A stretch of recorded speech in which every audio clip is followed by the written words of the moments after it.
امیر اہل سنت کی ساتھ ہماری حاضری تھی، مسجد عائشہ ہم گئے تھے تو ہم آپس میں باتیں کر رہے تھے، تو نگران شورا یوں کھڑے تھے اور میں یوں کھڑا تھا، ہم آپس میں باتیں کر رہے تھے، تو نگران شورا کے پیچھے سے ایک نوجوان ٹیکسی ڈرائیور تھے، وہ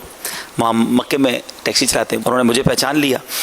تو وہ جس طرح آئے اور دوڑتے ہوئے کہ آپ عبدالحبیب ہیں، میں نے کہا تو میں تو مدنی چینل دیکھتا ہوں، اور وہ آ کے سینے سے لگ گئے، تو نگران شورا پیچھے سے ان کی پیٹھ ٹپک رہے کہ ہاں یہی عبدالحبیب ہیں جن کو آپ مدنی چینل پہ دیکھتے ہیں، تو وہ جو بھی ان کی محبتوں کا اظہار تھا وہ کرتے رہے۔ جب ان کو تھوڑی جان میں جان آئی تو میں نے کہا ذرا پیچھے مڑ کے دیکھیں، تو جب انہوں نے پیچھے مڑ کے دیکھا تو حاجی عمران تھے، تو اب انہوں نے مجھے چھوڑا اور ان سے لپٹ گئے اور حیران ہو گئے کہ آپ بھی آئے ہوئے ہیں حج پہ۔ اچھا، اب میں اور نگران شورا نے نگاہوں میں ذہن بنا لیا تھا کہ اس کو تھوڑی دیر روکنا ہے کہ اسی دوران امیر اہل سنت آ جائے، ہم نے بتانا نہیں، ان کو سرپرائز دینا ہے،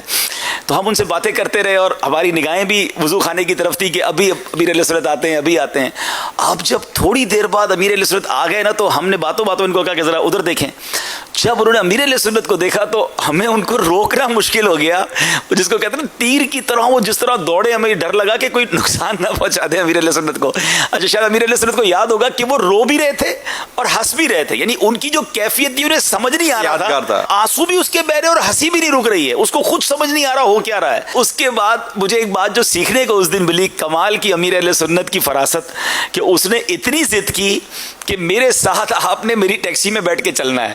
لیکن میں نے کہا یار ایک بندہ اتنی محبت سے کہہ رہا ہے بیٹھ جانا چاہیے، لیکن اس وقت مجھے سمجھ نہیں آیا کہ بڑی ترکیب سے اس کو سمجھا دیا کہ پھر بعد میں سمجھ آیا کہ جس کے ہوش و حواس ہی ٹھکانے پہ نہیں ہے، اگر ہم اس کی گاڑی میں بیٹھ گئے تو اس ڈرائیور نے ہمارا کرنا کیا ہے۔ میں نے پھر نمبر لے لیا ان کا،